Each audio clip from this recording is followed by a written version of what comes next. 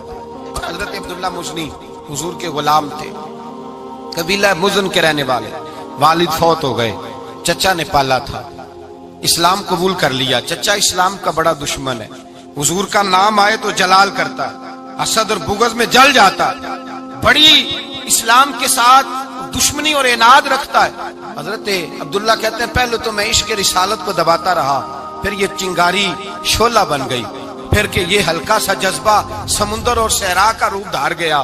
فرماتے ہیں ماں تھی اور میں تھا، میں گیا جا کے چچا سے کہا میں نہیں رہ سکتا۔ کہاں جائے گا؟ تو میں نے دھیمے لہجے میں کہا میں مدینے جاؤں گا، اب میں رسول اللہ کے مدینے جاؤں گا، اب میرا گزارا نہیں ہوتا، اب میں جاؤں گا۔ کہتے ہیں چچا کہنے لگا اچھا تو وہاں جائے گا؟ تجھے میں نے پالا، میں نے پوسا، وہ مکان میں نے تجھے بنا کے دیا، تیری جیب میں جو پیسے ہیں میرے دیے ہوئے ہیں۔ کہتے ہیں میں نے کہا چچا میں سارا کچھ سوچ کے آیا ہوں، مکان بھی تو رکھ لے، پیسے بھی رکھ لے۔ کہتے ہیں اس نے ہر چیز رکھوا لی۔ جب پلٹنے لگا تو چچا کہنے لگا جو کپڑے تو نے پہنے ہیں یہ بھی میں نے خرید کے دیے تھے۔ حضرت عبداللہ فرماتے ہیں میں نے وہ کپڑے بھی اتار کے دیے، برہنہ حالت میں میں ماں کے پاس گیا اور میں نے کہا اماں میں پہلے بھی تو ننگا پیدا ہوا تھا، تو نے ہی کپڑے پہنائے تھے، میرا پھر بدن ننگا ہو گیا ہے، کپڑے دے دے۔ کہتے ہیں 2 بیبیوں والے کپڑے اماں نے دیے، ایک میں نے تامت باندھ لی، دوسرا اوڑھ لیا اور مدینے پہنچا۔ کہتے ہیں جب میں ٹھنڈی رات مدینے پہنچا تو کالے رنگ کے حبشی غلام حضرت بلال دودھ کا پیالہ لیے کھڑے تھے، ہاتھ میں کھجوریں تھی، کمبل تھا، کہنے لگے آجا آجا۔ مصطفیٰ نے فرمایا تھا قبیلہ مزن سے میرا غلام آ رہا ہے، میں ساری رات سے تیرا انتظار کر رہا ہوں۔ حضرت جناب سیدنا عبداللہ رضی اللہ تعالیٰ عنہ فرماتے ہیں میری مشکل آسان ہوئی، فرماتے ہیں مجھے مدینے میں اعزاز مل گیا، مجھے عزت مل گئی، ہر آدمی میری قدر کرنے لگا۔ گویا بزرگ کہتے ہیں کہ حضرت عبداللہ دعا کرنے لگے کہ اے اللہ تو نے مجھے بڑی شان دی ہے مصطفیٰ کی گود میں، اگر اسی رحمت کے چھاؤں میں پردہ کر جاؤں تو میری بات بن جائے گی۔ حضرت عبداللہ کا وصال بھی رسول اللہ کی گود میں ہی ہو گیا، گود میں نہ کوئی رشتہ دار، نہ کوئی تعلق دار، نہ کوئی ہمسایا اپنا، نہ کوئی چچا، نہ کوئی ماموں، شہر میں تنہا اسی کسے دے کچھ نہیں جے لگ دے تے نہ کوئی ساڈا دردی، تنہائی۔ جنازہ اٹھا تو اٹھانے والے کون؟ ابو بکر صدیق، فاروق اعظم، عثمان غنی، مولا علی، حسنین کریمین جنازے میں شامل۔ میرے رسول پاک صلی اللہ علیہ وسلم نے جنازہ پڑھایا، دیکھو مشکل کاٹی تھی تو آسانی کا رنگ دیکھو، آسانی کا انداز دیکھو۔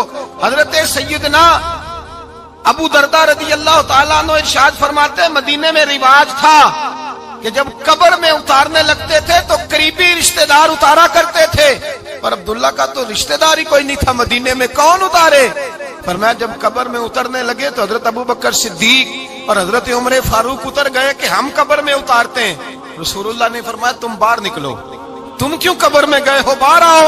کہتے ہیں ہم باہر آئے تو اللہ کے رسول اندر گئے، فرمایا کون کہتا ہے اس کا کوئی نہیں، میں جو موجود ہوں، کون کہتا ہے کوئی نہیں؟ فرمایا رکھو میرے ہاتھوں پہ۔ کہتے ہیں حضور کے دست مبارک پہ رکھا اور باہر کھڑے ہم رشک کرنے لگے کہ واہ اللہ تیرا آسانی دینے کا رنگ، آسانی۔ اس نے مشکل برداشت کی تو رب نے مصطفیٰ کے قدموں میں آسانیاں عطا فرمائی، پسے اور حضور نے قبر میں رکھا، نبی پاک نے۔ میرے دادا مرشد کہتے ہیں عشق سرکار کی ایک شمع جلا لو دل میں، بعد مرنے کے قبر میں بھی اجالا ہوگا۔ اور میرے اعلیٰ حضرت فرماتے ہیں لحد میں عشق رخ شاہ کا داغ لے کے چلے، لحد میں عشق رخ شاہ کا داغ لے کے چلے، اندھیری رات سنی تھی چراغ لے کے چلے۔ اور بیدم شاہ بارسی تو حد کر گئے، کہنے لگے پسے مردن، بعد مرنے کے پسے مردن فرشتوں نے جو تلاشی لی تو کیا نکلا؟ فقط ایک دل کے گوشے سے خیال مصطفیٰ نکلا، فقط ایک دل کے گوشے سے خیال۔ اور کامل پیرو نہ دے باہو قبر جنا دی جیوے۔ میرے بھائی نبی پاک صلی اللہ علیہ وسلم کے ساتھ وفا کی تنگی دیکھ کر دقت ساتھ دیا. مکہ مخالفت کرتا تو جناب فاطمہ حضور کا خیال رکھتی. فاطمہ بنت اسد بڑا پیار کیا, بڑی محبت کی مولا علی کی والدہ نے, ہر دکھ ہر تکلیف کاٹی, لیکن رسول کائنات صلی اللہ تعالی علیہ وسلم کا ساتھ نہ چھوڑا. اور یہاں تک روایات میں ملتا ہے کہ جناب فاطمہ الزہرا جب بیعہ کے ان کے گھر گئی تو باہر سے سودا لا کے دیتی. حضرت فاطمہ سے بڑا پیار کرتی, بڑی محبت, مشکلات میں ساتھ دیا. جب وصال ہوا تو فرماتے کوہرام مچ گیا مدینے میں. لوگ منتیں کرتے تھے کہ حضور کا ایک بال مل جائے تو قبر میں بخشش کا سامان ہو جائے گا. رسول پاک نے فرمایا جب جناب علی کی والدہ کو غسل دے لو تو کفن پہنانے سے پہلے میرے پاس آنا. کہتے ہیں جب غسل دے لیا تو عرض کی حضور غسل ہو رہا ہے, کفن کا کیا کرنا ہے؟ حضور اندر گئے, قمیض بدلی اور جو کرتا پہنا ہوا تھا اتار کے دیا. فرمایا وہ علی کی ماں نہیں میری ماں ہے, اس نے میرے لیے بڑی تکلیفیں سہی ہیں, بڑی مشکل دیکھی ہے. فرمایا اس طرح کرو میرے کرتے میں اسے کفن دو. حضور نے جنازہ پڑھایا, اپنے کرتا لباس مبارک میں کفن دلایا. پھر جب وہ دفن ہوئی تو حضور قبر پہ کھڑے ہوئے, کھڑے ہو کے فرمایا اے اللہ اپنے سارے نبیوں کے وسیلے سے اور میرے وسیلے سے میری اماں کی بخشش فرما دے. پھر جو آسانیاں ملی ان لوگوں کو تو ان کی قبروں تک آسانیاں ملی. پھر ان کو قیامت تک کے لیے آسانیاں ملی جنہوں نے مشکلات کو دیکھا. اور بھائی جو سوئے رہے, جو آرام کرتے رہے, جنہوں نے مناسب ہی نہ سمجھا کوئی کٹھن مرحلہ طے کرنا, جنہوں نے کہا نا نا نا نا ہم تو سکھ کے ساتھی ہیں, ہم تو سکون کے ساتھی ہیں, بھائی ہم تو سلوٹ کے ساتھی ہیں, جب موجیں لگے گی تو دوڑ کے پہنچیں گے, کہیں گے ہمارا بھی تعلق بنتا ہے, ہماری بھی رشتہ داری ہوتی ہے, ہمارے بھی رابطے ہوتے ہیں, پھر دوڑ کر کے پہنچیں گے. اصل ساتھی وہ ہوتا ہے جو دکھ کا ساتھی ہوتا ہے, آزمائش کا ساتھی, مشکلات تجھے اونچا اڑاتی. حضرت سلمان فارسی کہتے ہیں میں نبی پاک کی تلاش میں نکلا تھا, حضور کی تلاش میں نکلا, اور میں نے کئی سال حضور کو ڈھونڈا. کبھی ایک دروازے, کبھی ایک دروازے, کبھی دوسرے دروازے, کبھی تیسرے دروازے. فرماتے میں شہزادہ تھا پر بکتا بکاتا مدینے آیا. میں نے نبی پاک کی تلاش میں یہودیوں کی غلامی بھی کی, تیری تلاش میں پھرا میں جنگل پہاڑ اور دشت میں. فرماتے ہیں بڑی تکلیف کاٹی, بڑی آزمائش دیکھی, لیکن اس دن مجھے سارے دکھ بھول گئے. اس دن میری ساری تکلیفیں آسانیوں میں بدل گئی جس دن میرے نبی نے میرا بازو تھام کے کہا سلمانو منا اہل البیت. فرمایا سلمان کو تو میں نے اپنی اہل بیت میں شامل کر لیا ہے. فرماتے اتنی بڑی فضیلت کہ میں رسول اللہ کے خاندان میں جا شامل ہوا. تو بھائی یاد رکھیں جب آپ کو مشکل آتی ہے تو آپ کو آسانی دینے کے لیے آتی ہے, جب آپ کی طرف کوئی آزمائش آتی ہے تو آسانی دینے. یہ بات صحیح ہے کہ بیٹیاں پیدا ہونے پہ مشکل ہوتی ہے, ان کے نصیبوں سے ڈر آتا ہے, پر جتنی آسانی اللہ بیٹیوں کے باپ کو عطا کرتا ہے اور جتنی رحمت رب بیٹیوں کے باپ پہ فرماتا ہے اتنی بھی کسی اور کے حصے میں نہیں آتی. اس میں شک کوئی نہیں کہ بوڑھے ماں باپ کو جب سنبھالنا پڑے تو مشکل ہوتی ہے. بوڑھوں کی طبیعت بچوں جیسی ہو جاتی ہے, دقت ہوتی ہے, آزمائش ہوتی ہے, ان کی بات سننا بعض اوقات کڑوا لگتا ہے, ان کی فرمائشیں بعض اوقات بچوں کی طرح ایسی ہوتی ہیں جو حل نہ ہو سکیں. لیکن یہ وہی ماں باپ ہیں جن کی نوکری کے بارے میں میرے مصطفیٰ نے فرمایا اگر تو ایک رات انہیں خوش کرنے میں کامیاب ہوا تو اللہ 2 حج اور 2 عمرے کا ثواب عطا فرمائے گا. اس میں شک نہیں کہ بہت سارے کام مشکل ہوتے ہیں, کٹھن ہوتے ہیں.